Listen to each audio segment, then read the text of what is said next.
Hello student, welcome to Swati's classes. आज हम देखेंगे 6th स्टैंडर्ड का geography lesson number 6 importance of oceans. इस लेसन का सेकंड पार्ट, फर्स्ट पार्ट मैंने ऑलरेडी अपलोड कर दिया है स्टूडेंट। अगर आप लोगों ने फर्स्ट पार्ट को नहीं देखा है तो उसको भी ज़रूर देखिए, तभी आपको जो पूरा लेसन है स्टार्टिंग से अच्छे से समझ में आएगा।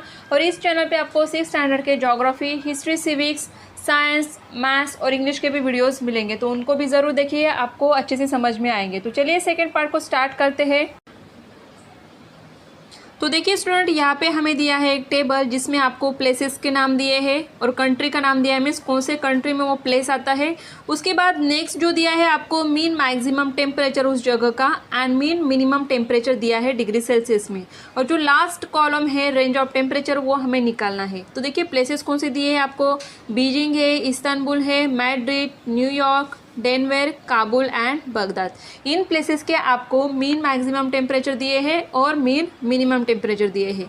तो ये जो लास्ट कॉलम जो दिया है वहाँ पे हमें लिखना है रेंज ऑफ टेम्परेचर। तो रेंज ऑफ टेम्परेचर क्या होता है कि किसी भी प्लेस का मैक्सिमम और मिनिमम टेम्परेचर अगर पता है तो उनका जो डिफरेंस आता है उसे कहा जाता है रेंज ऑफ टेम्परेचर। जैसे कि अगर फॉर एग्जाम्पल बीजिंग है तो बीजिंग का मैक्सिमम टेम्परेचर अगर है सुबह का, दिन का अगर टेम्परेचर दिया है मैक्सिमम और ये रात का टेम्परेचर है मिनिमम टेम्परेचर जब है, तो इसका क्या करेंगे हम, डिफरेंस निकालेंगे माइनस करके। तो वो क्या आता है, रेंज ऑफ टेम्परेचर आता है। मीन्स किसी भी जगह का एक दिन में जो दो टेम्परेचर हमें अलग अलग दिखाई देते हैं, दिन का और रात का, उसका जो डिफरेंस होगा उसे कहा जाता है रेंज ऑफ टेम्परेचर। तो यहाँ पे हम क्या करेंगे, सबसे पहले रेंज ऑफ टेम्परेचर निकालेंगे। तो देखिए यहाँ पे मैक्सिमम टेम्परेचर है 18.4 और मिनिमम है 8.4। तो रेंज ऑफ टेम्परेचर क्या आएगा, हम इसको अगर माइनस करेंगे तो आंसर क्या आएगा, 10 आएगा। नेक्स्ट है इस्तांबुल, तुर्की, मैक्सिमम टेम्परेचर है 18.0, 10.0। तो इसको अगर हम माइनस करेंगे तो आंसर क्या आएगा, 8 आएगा। नेक्स्ट है मैड्रिड जो कि स्पेन में है, उसका मैक्सिमम टेम्परेचर है 19.0 एंड मिनिमम टेम्परेचर है 9.0। तो इसका कितना आएगा, रेंज ऑफ डिफरेंसेस 10 आएगा। नेक्स्ट है 16.3 एंड 8.3। अगर 16.3 को माइनस करेंगे 8.3 से तो आंसर आएगा 8। नेक्स्ट वन है 16.2 माइनस 02.2। तो इसको अगर हम माइनस करेंगे तो आंसर आएगा 14। नेक्स्ट है 14.7 माइनस 5.2। तो इसका आंसर क्या आएगा हमारा, 9.5 आएगा। और जो लास्ट वन है 30.4, 14.7, इसको अगर हम माइनस करते हैं तो आंसर आएगा 15.7। तो देखिए हर जगह का जो रेंज ऑफ टेम्परेचर दिया है वो अलग अलग हमें दिख रहा है। तो इसके पीछे रीज़न होते हैं वो आगे हम डिस्कस करेंगे। तो देखिए यहाँ पे आपको जो दिया है फर्स्ट वन कि calculate the difference between mean maximum and minimum temperature and right it in the last column. तो ये हमने किया है। और नेक्स्ट पेज पे आपको कुछ क्वेश्चंस दिए हैं। तो यहाँ पे मैं अगर दूसरा पेज लेती हूँ तो ये पूरे जो रेंज ऑफ टेम्परेचर हमने लिखे हैं तो वो चले जाएंगे। इसके लिए मैंने साइड में क्वेश्चंस लिख के रखे हैं, वो रीड करूँगी तो आपको यहाँ पे समझ में आएगा। तो फर्स्ट जो क्वेश्चन है आपको दिया है कि जो टेम्परेचर आपको 10 डिग्री से ज़्यादा दिए हैं उनको आपको क्या करना है, ब्लू कलर देना है। तो कौन से यहाँ पे टेम्परेचर है जो 10 डिग्री से ज़्यादा है, तो कौन सा है, एक है बगदाद का जो कि है 15.7, नेक्स्ट है डेनवर का जो है 14 डिग्री सेल्सियस। तो आपको उनको कलर करना है। और जो बाकी का सेकंड क्वेश्चन है कि बाकी के जो कॉलम से जो रो है उनको आपको अलग कलर करना है। तो आप वहाँ पे देखिए कौन सा कलर करना है और वहाँ पे आप कर सकते हो, तो ये इजी है। नेक्स्ट क्वेश्चन दिया है which places are closer to the oceans, tell whether the range of temperature at this places is less और मोर। तो कौन से ऐसे प्लेसेस है जो कि ओशन के क्लोजर है और कौन से प्लेसेस है उनके नाम भी लिखने हैं। तो कौन से क्लोजर आएंगे ओशन के, तो इस्तांबुल एंड न्यूयॉर्क आएगा। तो इस्तांबुल और न्यूयॉर्क जो है वो आएंगे ओशन के पास। और क्यों आते हैं ये ओशन के पास, ऐसे हमें क्यों समझ में आएगा कि रेंज ऑफ टेम्परेचर जहाँ पे कम होता है वो प्लेसेस किसके पास होते हैं, नियर दी ओशन होते हैं। और क्यों ऐसा होता है, क्योंकि वहाँ का जो टेम्परेचर होता है दिन का और रात का उसमें डिफरेंस काफ़ी कम होता है। इसके लिए यहाँ पे जो रेंज दिया है 8 है, दोनों भी जगह पे 8 है। बाकी कंपेयर टू अगर बाकी के प्लेसेस हम देखेंगे उनसे कम है। मीन्स ये दोनों भी प्लेसेस कहाँ पे आएंगे, near to the ocean. Next question है what might be the main reason leading to differences in the temperature range of different places. तो कौन सा रीज़न होता है, तो रीज़न क्या आएगा, the nearness to the sea and continental might be the main reason. क्या होता है, देखिए जो कॉन्टिनेंटल एरियाज़ होते हैं वहाँ का अगर दिन का टेम्परेचर और रात का टेम्परेचर देखेंगे तो डिफरेंसेस काफ़ी ज़्यादा हो जाते हैं।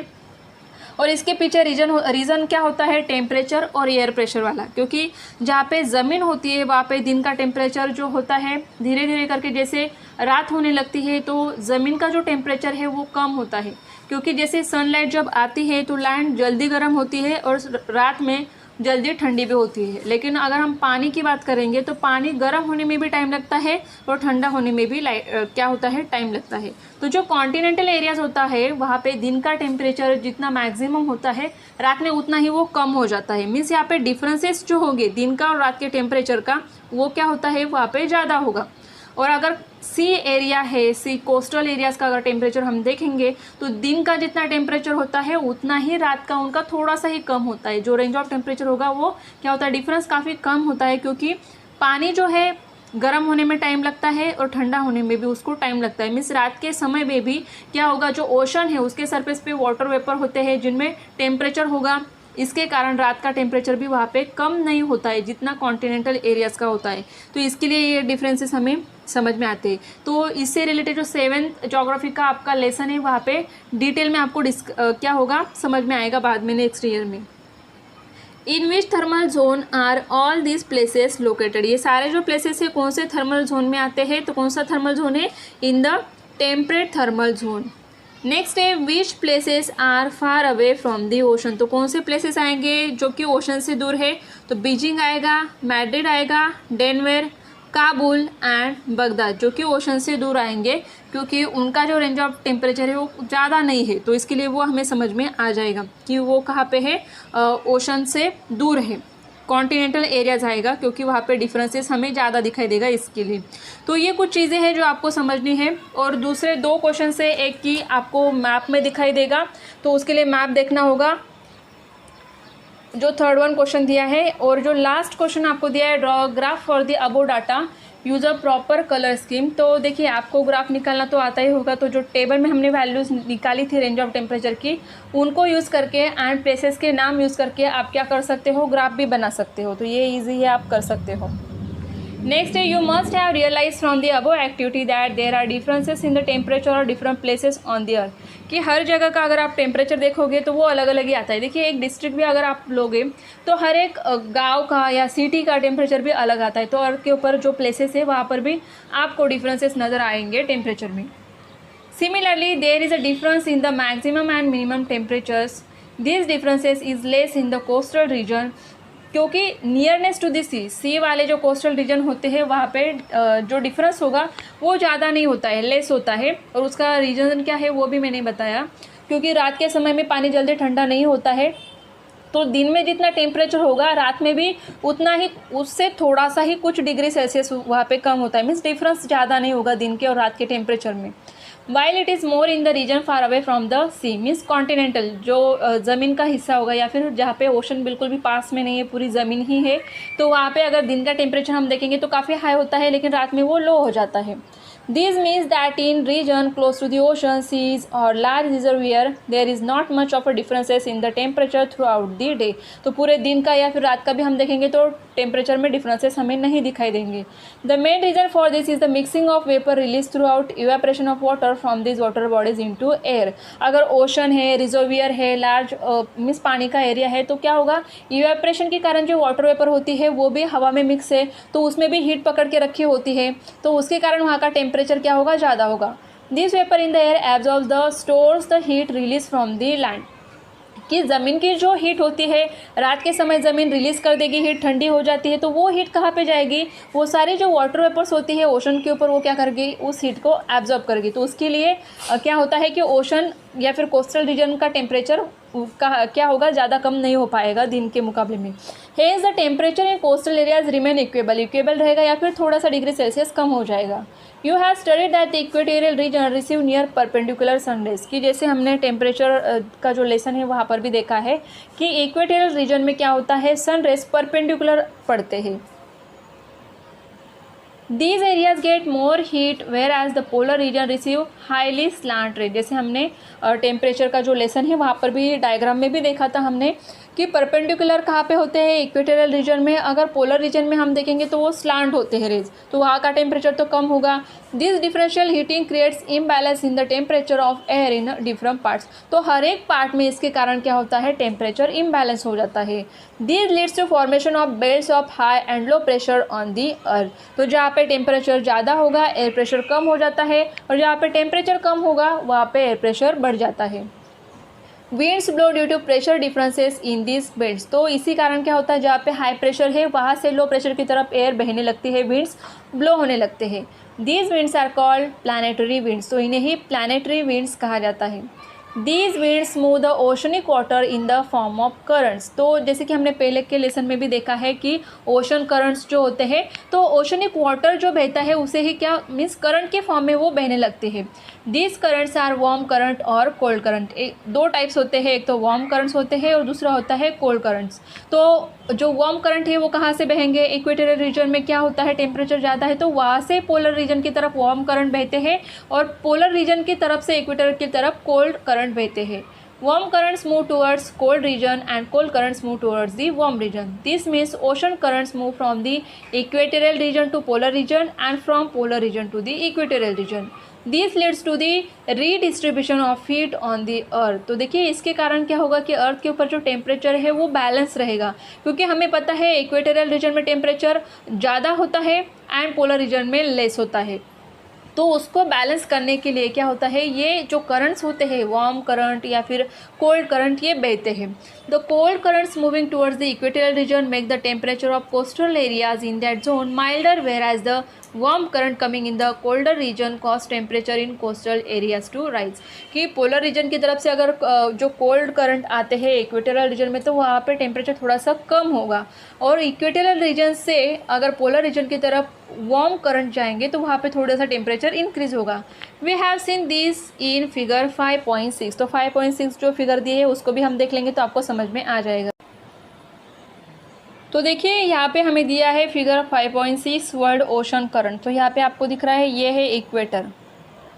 तो इक्वेटर में हमें पता है कि टेम्परेचर क्या होता है, ज़्यादा होता है, गर्मी ज़्यादा है, टेम्परेचर ज़्यादा है। तो यहाँ से जो बहने वाले करंट्स होंगे वो क्या होते हैं, वार्म करंट, जो कि कहाँ पे जा रहे हैं, पोलर रीजन की तरफ। अगर आप ये पिंक कलर के एरोज देखोगे तो ये क्या है, इक्वेटर से पोलर रीजन की तरफ जा रहे हैं। और अगर आप ब्लू कलर के देखोगे तो ये यहाँ पे है पोलर रीजन, हमें पता है नॉर्थ एंड साउथ पोल है। तो पोलर करंट्स जो होंगे कोल्ड करंट वो पोलर रीजन से इक्वेटर की तरफ के होंगे, इस तरीके से मूव होते हैं या फिर ब्लो होते हैं, हम ऐसा कह सकते हैं। तो इसके कारण क्या होगा कि पोलर रीजन में हमें पता है कि टेम्परेचर कम है, तो यहाँ से कोल्ड जो करंट इक्वेटर की तरफ जाएंगे वहाँ पे टेम्परेचर थोड़ा सा कम होने में क्या होगा, या इनकी हेल्प होगी। और अगर जो इक्वेटर की तरफ से आने वाले जो वार्म करंट से वो अगर पोलर रीजन की तरफ आएंगे तो यहाँ का जो टेम्परेचर है वो थोड़ा सा इंक्रीज होने में हेल्प होगी। तो इससे क्या होगा कि पूरे अर्थ पे जो टेम्परेचर है वो क्या होगा, बैलेंस रहेगा। The oceans act as the controller of global temperature in the two ways describe above. तो दो तरीके से ओशन क्या करते हैं, कंट्रोल करते हैं ग्लोबल टेम्परेचर को। कौन से तरीके से वो आगे हम देखेंगे। तो ocean have a vast expanse therefore huge amount of vapour get created. कि अगर हम ओशन का सरफेस देखेंगे तो काफ़ी वास्ट एक्सपांस है, काफ़ी बड़ा सरफेस मिल जाता है, जिसके कारण पानी के जो वेपर होते हैं, इवेपोरेशन का प्रोसेस होता है वो ज़्यादा होगा। This process goes on continuously, और ये प्रोसेस कंटिन्यूसली चालू ही रहता है। From this vapour the earth gets rainfall. Rainfall जो होता है वाटर साइकिल के कारण होता है, जहाँ पे वाटर वेपर्स काफ़ी इंपॉर्टेंट होती है, और ये कहाँ से मिलती है हमें, ओशन से। Oceans are the source of rain. तो एक तरीके से हम कह सकते हैं कि रेन का सोर्स मेन क्या होगा, ओशन होगा, क्योंकि वहाँ से वाटर वेपर ज़्यादा बनती है। The rain water flows through reverse and streams and finally flows back into oceans. तो जो रिवर का रेन जब होगी तो रेन का पानी कहाँ पे आएगा, रिवर्स में, स्ट्रीम्स में जो भी है, तो वहाँ से बह के फिर वो पानी कहाँ पे आएगा, ओशन में आ जाता है। This makes it clear that the beginning and end of the water cycle take place in the ocean. तो इस तरीके से हम कह सकते हैं कि वाटर साइकिल का स्टार्ट भी कहाँ से होता है, ओशन से, क्योंकि वहाँ से वाटर वेपर बनती है। और वाटर साइकिल का एंड कहाँ पे होता है, मीन्स सारा पानी बह के कहाँ पे आता है, ओशन में। डू यू नो में देखेंगे as the regions close to the sea have an equable climate the density of population is high in this areas the coastal regions have always attract man due to the climate abundance of food and various product obtain from the sea. तो देखिए जहाँ पे ocean होते हैं, coastal areas होते हैं, वहाँ पे डेंसिटी ऑफ पॉपुलेशन मीन्स लोगों की संख्या काफ़ी ज़्यादा होती है, क्योंकि वहाँ पे उन्हें क्लाइमेट जो है लोगों को पसंद आता है, वहाँ पे वैरायटी मिलती है फूड में, काफ़ी सारे प्रोडक्ट्स मिलते हैं हमें ओशन से भी, तो इसके लिए वहाँ का पॉपुलेशन काफ़ी ज़्यादा होता है। Next day do you know में हम देखेंगे in future it will be possible to generate electricity with the help of oceanic waves and tides. तो वेव्स जो होती है ओशन में वेव्स आती है, या फिर टाइड्स जो होते हैं हाई टाइड्स लो टाइड्स, तो उनके कारण इलेक्ट्रिसिटी जनरेट हम फ्यूचर में कर सकते हैं। It is possible to convert the saline ocean water into portable drinking water. कि सेलाइन ओशन वाटर जो होता है मीन्स सॉल्टी पानी होता है, तो उसे हम पोर्टेबल ड्रिंकिंग वाटर मीन्स पीने के लिए हम यूज़ कर सकते हैं, ऐसा पानी कन्वर्ट कर सकते हैं। This will reduce the scarcity of drinking water to some extent. कि जब अगर पानी की कमी हमें होती है, पीने के पानी की कमी होती है, तो उस टाइम ऐसे पानी को हम यूज़ कर सकते हैं। The drinking water in the city of Dubai in United Arab Emirates is being made available through this method. तो यूनाइटेड दुबई में जो है ऐसे तरीके से वो लोग क्या करते हैं, ड्रिंकिंग वाटर क्या करते हैं, कन्वर्ट करते हैं सलाइन ओशन जो वाटर है उसको। नेक्स्ट है in the swampy areas of sea coast and in the areas of estuaries the soils are saline and the climate humid. देखिए स्वैम्पी एरियाज मीन्स कैसे, देखिए कोस्टल एरिया जो होता है जहाँ पे समुद्र का पानी आता है फिर से चला जाता है, मीन्स जब हाई टाइड्स आती है तो पानी किनारे तक आ जाता है, जहाँ पे पानी जमा हो जाता है वहाँ पे दलदल जैसा मतलब कीचड़ है, पानी मिक्स होता है। तो ऐसे रीजन में क्या होती है, एरियाज ऑफ ईस्टरीज जो अलग तरीके के श्रब्स होते हैं, प्लांट्स या ट्रीज ग्रो होते हैं वहाँ पे, और वहाँ का क्लाइमेट कैसा होता है, ह्यूमिड होता है। In such areas mangrove forest with tiwari and sundari grow well. तो ऐसे कुछ प्लांट्स या ट्रीज होते हैं जो कि ग्रो हो पाते हैं उस तरीके के एरियाज में, उस सैंड में। The wood of mangrove trees is light and oily. तो ये जो वुड होते हैं उनके ऐसे ट्रीज जो होते हैं, मैंग्रोव ट्रीज मीन्स दलदल में ग्रो होने वाले, तो उनकी जो वुड होती है वो लाइट होती है एंड ऑयली होती है। It last longer. तो ऑयली होने के कारण ये काफ़ी ज़्यादा देर तक टिकते हैं। It is use as a fuel and also for ship building. The mangrove forest protect coastal areas from huge waves. अगर सुनामी आती है तो ऐसे कारण से क्या होगा कि ये जो ट्रीज होते हैं जो पानी के अंदर होंगे उनके कारण जो हानि होगी कोस्टल एरियाज में वो कम हो पाती है। This forest also protect the biodiversity in the coastal areas. तो इसमें डिपेंड होने वाले एनिमल्स हो, प्लांट्स हो, वो भी वहाँ पे डिपेंड होते हैं, तो बायोडाइवर्सिटी भी क्या होती है, रख पाते हैं, प्रोटेक्ट हो पाती है। If this forest are located near coastal town they are called the lungs of this towns. अगर ये इस तरीके के फॉरेस्ट अगर कहाँ पे सिटीज़ के किनारे पे होते हैं या फिर सिटीज़ के पास है, तो उससे भी क्या होगा, उनको फ़ायदा होता है, इसके लिए उन्हें लंग्स ऑफ दिस टाउन्स भी कहा जाता है। फाइंड आउट में हम देखेंगे collect information about how a natural pearl is form which oceanic organism develop it in which sea it is found in India. तो जो नेचुरल पर्ल मीन्स जो मोती होते हैं वो कहाँ से आते हैं, तो ओशन में जो ऑर्गेनिज्म होता है, ऑयस्टर जो होता है, तो उसके शेल में अगर पानी के ड्रॉप्स पड़ जाते हैं तो वहाँ से ही क्या बनता है, जो पर्ल मोती जो होता है वो बनता है। और इंडिया में ये कहाँ पे मिलता है, इंडियन ओशन जो है वहाँ पे मिलते हैं। नेक्स्ट हम देखेंगे oceans and resources. We have seen earlier that we obtain salt, fish, shells and other products from the ocean. Besides this we get minerals like iron, lead, cobalt, sodium, magnesium, chromium, zinc etc. From the ocean floor. तो इतनी सारी चीज़ें हमें ocean से मिलती है। We also get mineral oil and natural gas. तो देखिए यहाँ पे 4 पिक्चर्स आपको दिए। फर्स्ट जो है वो है लीड, सेकेंड जो है ये है लीड, सेकेंड आपको दिया है कोबाल्ट, थर्ड वन है मैग्नीज एंड फोर्थ वन है आयरन ओर। तो ये कहाँ से मिलते हैं, समुद्र से ही मिलते हैं। We get precious items like pearls, corals और ornamental items like shells as also medicinal plants from the sea. Oceanic transport. Oceans have provide us the most economic option of transportation. तो ट्रांसपोर्टेशन जो होता है, ship से कुछ चीज़ें अगर export करनी होती है, इंपोर्ट करनी होती है, जो या फिर ट्रांसपोर्टेशन जो भी है वो सी से चलता है। तो large scale transport of good is carried out with the help of ships, trollers and boats etcetera. जैसे कि 6.8 फिगर में आपको दिया है कि अगर भारी चीज़ें होंगी उनका अगर ट्रांसपोर्टेशन करना है तो बाय रोड हम नहीं कर सकते या फिर एरोप्लेन से कर सकते हैं क्या, नहीं। तो यहाँ पे एक बेस्ट वे मिल जाता है हमें वाटर ट्रांसपोर्ट का। International trade is carried out on a large scale using a water veg. तो मोस्टली जो इंटरनेशनल ट्रेड चलते हैं, व्यापार जो चलते हैं वो कौन सी वे से चलते हैं, वाटर वेज से। Countries like Spain, Norway, Japan have a good coastline, तो इनकी काफ़ी अच्छी कोस्ट लाइन है। Due to good transport by ocean route this countries have gain importance, तो इनके पास कोस्टल रीजन होने के कारण जो भी गुड होता है, जो भी सामान होता है, उसका व्यापार करने के लिए इनको क्या होता है, ईजी होता है, जिसके कारण ये जो देश होते हैं इनको इम्पोर्टेंस ज़्यादा मिलता है। Ocean currents are quite important in water transport. As far as possible, water transport is carried out along ocean current. They accelerate the speed of ships and also save fuel to a considerable extent. जो oceanic current जिस side में होंगे, जिस direction में होगी, वहाँ से अगर आपकी शिप जाएगी तो वहाँ पे कम मेहनत लगेगी शिप को चलने के लिए और फ्यूल जो होता है वो भी बच जाता है। Water transport is conducted on a much higher scale as compare to other modes of transport. Other जो ट्रांसपोर्ट के होंगे, मीन्स बाय रोड हो या फिर बाकी की जो चीज़ें यूज़ किए जाती है, उससे ज़्यादा जो है वाटर ट्रांसपोर्ट को यूज़ किया जाता है। Hence, for transport of bulky materials like a coal, crude oil, raw materials, metallic minerals, food grains, etc., water transport is given preference. तो ऐसी चीज़ें अगर ट्रांसपोर्ट करनी होती है तो कौन सा वे चूज़ किया जाता है, वाटर ट्रांसपोर्ट का। इश्यूज़ रिलेटेड टू ओशन, देखिए फ़ायदा तो है ही लेकिन नुकसान भी कुछ होते हैं, तो कौन से है। About 70.8% of the surface of the earth is occupy by water, जो कि हमें पता है। In order to fulfil his requirements man undertakes many activities, तो हमारी ज़रूरतों को पूरी करने के लिए हम काफ़ी सारे एक्टिविटीज़ करते हैं। This lead to the production of huge amount of different type of waste, तो कई सारे टाइप के वेस्ट होते हैं या फिर पोल्यूशन भी होता है। This waste materials cause pollution of oceanic waters is a major and serious issues that the develop in recent types. तो कौन कौन से चीज़ों के कारण पोल्यूशन हो सकता है, देखिए फर्स्ट दिया है ऑयल स्पिल्स, यहाँ पे पिक्चर में भी दिया है, देखिए आपको किस तरीके का अगर कोई शिप है जहाँ पे ऑयल लेके जाने का या फिर ऑयल ट्रांसपोर्टेशन का काम चल रहा है और किसी कारण से अगर वो ऑयल पूरी तरीके से पानी के अंदर गिर जाता है, वो कंटेनर गिर जाते हैं, तो क्या होगा, पूरी तरीके से जो ओशन में रहने वाले प्लांट्स है, एनिमल्स है, उनको नुकसान हो सकता है। Releasing the waste product in the coastal cities into the sea, अगर वेस्ट प्रोडक्ट जो प्रोड्यूस जो भी होगा कोस्टल सिटीज़ का, वो कहाँ पे डाला जाता है, सीज में डाला जाता है, तो उसके कारण भी पोल्यूशन होता है।